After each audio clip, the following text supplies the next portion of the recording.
नमस्कार दोस्तों, मैं संयम आपका स्वागत करता हूँ संयम क्लासेस चैनल पर। आज हमारा टॉपिक है स्पीड टाइम ग्राफ। हम कंटिन्यू करेंगे हमारा chapter motion. Speed time graph. To calculate the distance covered by a moving object from speed time graph.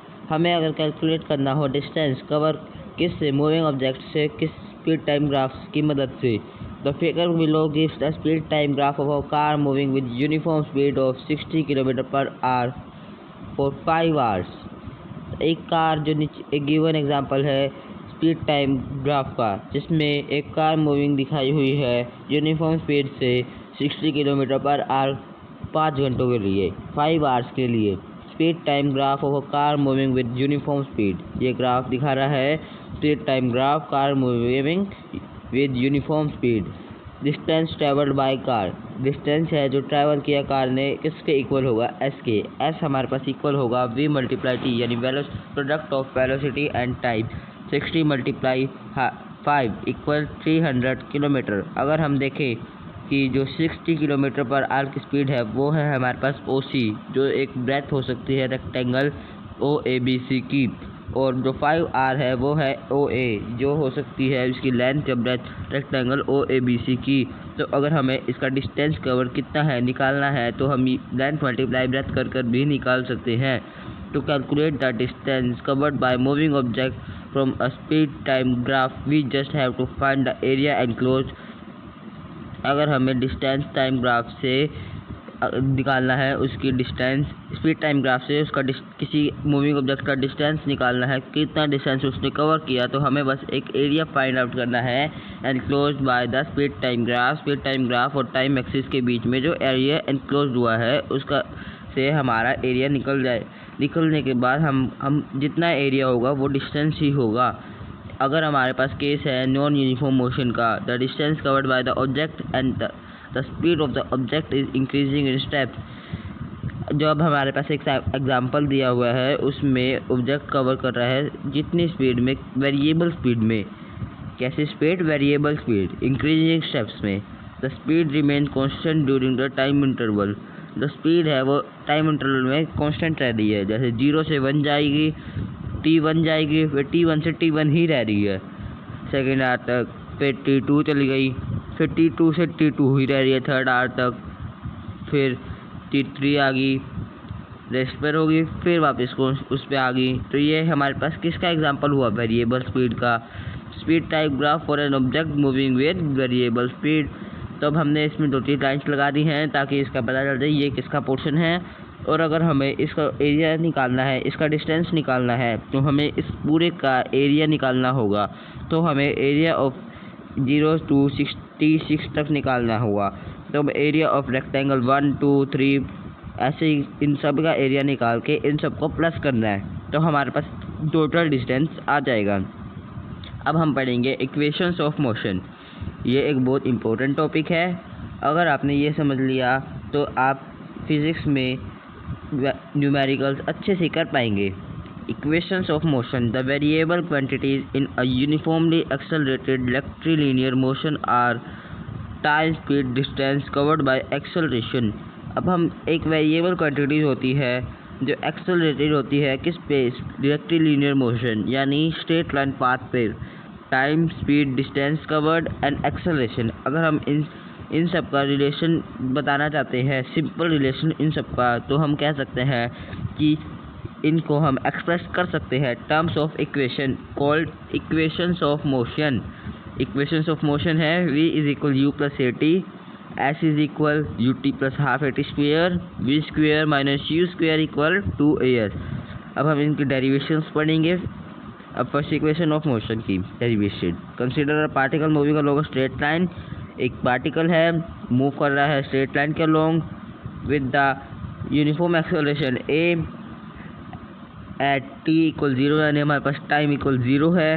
Late the particle be a, जो पार्टिकल है वो a है और वो मूव कर रहा है u इनिशियल वेलोसिटी से, और इसका t इक्वल टाइम इक्वल किसके, स्मॉल t के, और v equal b it's final velocity. जो इसकी फाइनल वेलोसिटी होगी वो v होगी, क्योंकि एक ऑब्जेक्ट के ऊपर अगर एक्सेलरेशन लग रही है तो उसकी फाइनल वेलोसिटी v ही होगी। एक्सेलरेशन होती है हमारे पास change in velocity by time, v minus u by t. A equal है v minus u by t. v minus u equal किसके? ए टी के। v is equal u plus a t, first equation of motion. तो हमारे पास इस तरह आगे जो acceleration होती है वो चेंज इन वेलोसिटी होती है, यानी v minus u by t. तो change in velocity by time, तो ए हमारे पास v minus u by t. अगर हम इसको सोल्व करके लास्ट में इसकी इक्वेशन बनेगी v is equal u plus a t, first equation of motion. Second equation of motion, average velocity equal total distance travelled by total time taken. अब हमें पता है एवरेज वेलोसिटी होती है total distance travelled by total time taken. Average velocity होती है हमारे पास S by T भी होती है, और average velocity can also be written as u plus v by two. Average velocity किसके इक्वल होगी? u plus v by two. ये हमारे पास सेकंड इक्वेशन आ गई। अब फर्स्ट इक्वेशन और सेकंड इक्वेशन को इक्वल रखें, यानी s बाई टी इक्वल रखें u plus v by two को।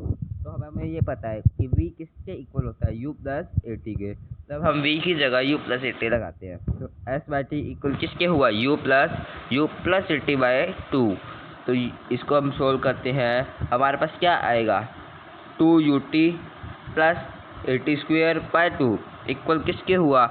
2ut by two plus a t square by two. s is equal हुआ हमारे पास ut plus half a t square के, जो हमारी है second equation of motion. Third equation of motion, the first equation of motion होती है v is equal u plus a T, या हम बोल सकते हैं v is equal u plus a t. हमारे पास इक्वेशन आ गई। एवरेज वेलोसिटी होती है s बाई टी या फिर u plus v by two. तो अब इसी को हम इक्वल रखेंगे सेकंड और थर्ड इक्वेशन को। तो v plus u by two equal किसके हुआ? s बाई टी के मल्टीप्लाई फर्स्ट इक्वेशन, इसमें v मल्टीप्लाई कर देनी है हमें। तो क्या होगा हमारे पास? v minus u multiply v plus u equal है 80 मल्टीप्लाई 2s बाई टी। तो फिर हमारे पास identity I V a square minus b square किसके इक्वल होता है? a माइनस बी और a प्लस बी के। तो हमारे पास a माइनस बी और a प्लस बी यानी b माइनस यू या b प्लस यू इक्वल किसके होगा? v square minus u square के इक्वल किसके हुआ? 2as के। Derivation of equation of motion, अब हम इसको ग्राफिकली प्रूव करेंगे। फर्स्ट इक्वेशन ऑफ मोशन को हम ग्राफिकली प्रूव कैसे करेंगे? Consider an object moving with uniform velocity. एक ऑब्जेक्ट है मूव कर रहा है यूनिफॉर्म वेलोसिटी से स्ट्रेट लाइन में, velocity u in straight line. Let's it be a uniform acceleration a at time t equal 0 when its initial velocity is u. As a result of the acceleration, its velocity increases to v. अगर हम acceleration होगी तो उसकी velocity increase होगी, तो फिर उसकी final velocity होगी हमारे पास v इन टाइम t, और s is the distance covered by the object in time t। तो वैसे s की हमें ज़रूरत नहीं है, फिर भी हमने लिख दिया है s किसके इक्वल होता है? डिस्टेंस के, कितने डिस्टेंस टाइम में कवर हुआ। अब slope of line we T, अब जो लाइन वी टी की स्लोप है वो हमें क्या दिखाती है? एक्सेलरेशन। तो हमें एक्सेलरेशन जो स्लोप है लाइन किसकी? ए बी की किसके इक्वल होगी? वो वैसे तो एक्सेलरेशन के इक्वल होगी, तो इक्वल वैसे किसके होगी? B C bye C A के, यानी v minus u B C होगा v minus u by A C यानी t, v minus u by t. A equal किसके होगा? V minus u by t के। तो v minus u by t equal v minus u equal t multiply a equal v minus plus v is equal u plus a t. हमारे पास आ गई first equation of motion. Second equation of motion, let you B the initial velocity of an object and A acceleration S distance T time. और अब ध्यान रखना कि t अगर t स्मॉल है तो स्मॉल ही रखना और स्मॉल s ही रखना, क्योंकि अगर आपने t को बिग कर दिया तो ये टाइम की SI यूनिट नहीं होगी, इसलिए आपको ध्यान रखना होगा फिर t को अगर स्मॉल है तो स्मॉल ही रखना होगा। अब हम बढ़ते हैं आगे। The given area enclose the velocity time graph, the time interval u भी बोल सकते u टू t, अब o टू t 0 से t भी बोल सकते हैं हम इसे। अब डिस्टेंस ट्रेवल क्या होता है? एस एरिया ऑफ ट्रापीजियम, का ट्रापीजियम का एरिया। अब आप एरिया ऑफ ट्रापीजियम निकालते हो तो फिर ये सारा करना पड़ेगा, या तो आप कर सकते हो area of triangle ACDO plus area of triangle ABC करके, या फिर आप कर सकते हो सीधा एरिया ऑफ ट्रापीजियम का फॉर्मूला लगाकर 1/2 multiply U plus V multiply T multiply V। ठीक है, तो हमारे पास लास्ट में जो बचेगा वो होगा S के इक्वल, और अब हम V की जगह जो हमारे पास इसमें V की वैल्यू आएगी उसकी जगह हम U प्लस T लगा देंगे, तो हमारे पास लास्ट में आ जाएगी S is equal half AT²। अब हम third law equation of motion करते हैं। Let U be the initial velocity of an object and A be the acceleration produce in the body. तो हमारे पास U initial velocity, A acceleration, S distance, T time, V T graph यानी velocity time graph में जो enclose किया वो है। तो हमारे पास इस डिस्टेंस निकालना है, तो इसका ट्रापीजियम का एरिया यानी 1/2 plus B1 plus B2 multiply height. तो अब हमारे पास क्या होगा 1/2 OA प्लस BD। तो अब हमारे पास क्या होगा मल्टीप्लाई AC हाइट हमारे पास क्या होगी AC। तो अब हम 1/2 मल्टीप्लाई U प्लस V करेंगे। अब हाइट क्या है हमारे पास T यानी टाइम, और हमें पता है A इक्वल किसके होता है V minus U by T के, U minus U by T के, और T इक्वल है V minus U by A के। तो अब हम T को पुट कर T की वैल्यू हम इसमें पुट कर देंगे, तो हमारे पास ये वैल्यू आ जाएगी कि S is equal half U plus V minus U by A के। जब हमारे पास क्या आई half V plus U V minus U by A, S equal है ही। अब 2 इधर चला गया, A भी इधर चला गया, S था ही, तो 2AS इसके इक्वल हुआ V plus U multiply V minus U के। अब हो गया। अब हमारे पास आइडेंटिटी क्या थी A² माइनस B² यानी A plus B A minus B, V² minus U² equal 2AS के। तो हमारे पास क्या आ गई अभी थर्ड इक्वेशन ऑफ मोशन। अब हम पढ़ेंगे circular motion. In the example discuss under the topic uniform and non uniform motion. जब हमने एग्जाम्पल पढ़ा था uniform motion topic uniform motion और नॉन यूनिफॉर्म मोशन में, तो हमने क्लासीफाई किया था motion along circular track as an example of non uniform motion. जो सर्कुलर ट्रैक के अलोंग जो मोशन होता है वो एक एग्जाम्पल होता है नॉन यूनिफॉर्म मोशन का। तो हम देखते हैं एक सर्कुलर मोशन होता है जो कंसीडर क्यों होता है नॉन यूनिफॉर्म मोशन के। The figure shows the athlete running with uniform speed on a hexagon track. Athlete running on a regular hexagon track. The athlete runs with uniform speed along the segment AB, BC, CD, DE, EF and FA. AB से run करता हुआ BC, BC से CD, CD से DE, DE से EF, F से FA इससे move कर रहा है वो, इसलिए उसकी स्पीड तो चेंज नहीं हो रही लेकिन उसकी डायरेक्शन चेंज हो रही है। इसलिए हम कह सकते हैं किसी नली का ट्रैक ऑफ ऑक्सागन में या ऑक्टागन में कुछ भी हो, किसी भी हेक्सागन ऑक्टागन हेक्सागन किसी में भी उसकी डायरेक्शन तो चेंज होगी चाहे उसकी स्पीड चेंज ना हो। तो उसे 8 टाइम्स ट्रैक पर मूव करना पड़ेगा, 8 टाइम्स उसे अपनी डायरेक्शन चेंज करनी पड़ेगी।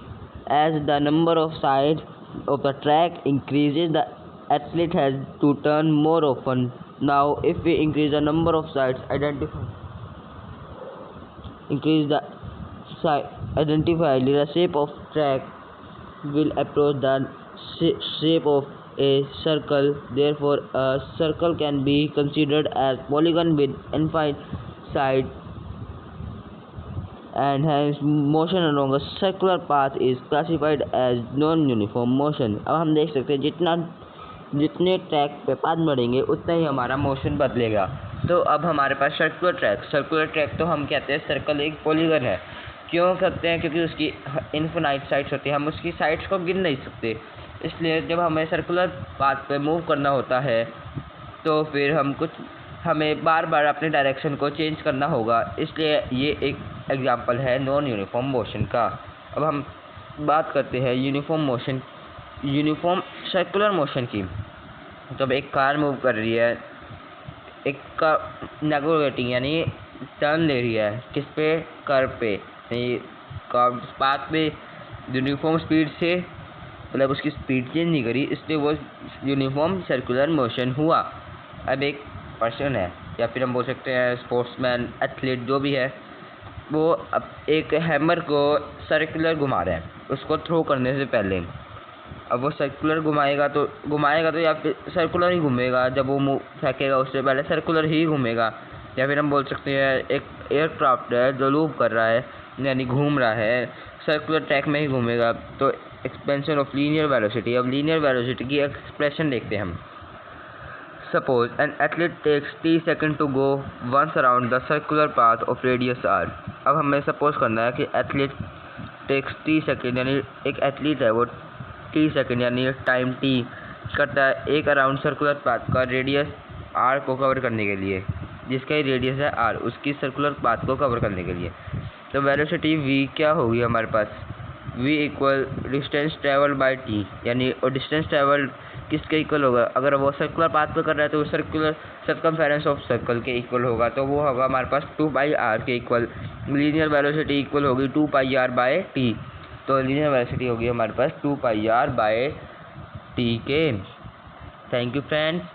अगर आप चाहे तो हमारे चैनल को सब्सक्राइब कीजिए, शेयर करिए हमारी वीडियोस को। सब्सक्राइब करने के बाद बेल आइकन ज़रूर दबा देना और इस वीडियो को लाइक कर देना।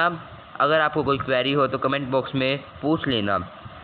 Thank you. और अगर आप चाहें तो मुझे फेसबुक पर फॉलो कर सकते हैं, मैं लिंक डिस्क्रिप्शन में दे दूँगा।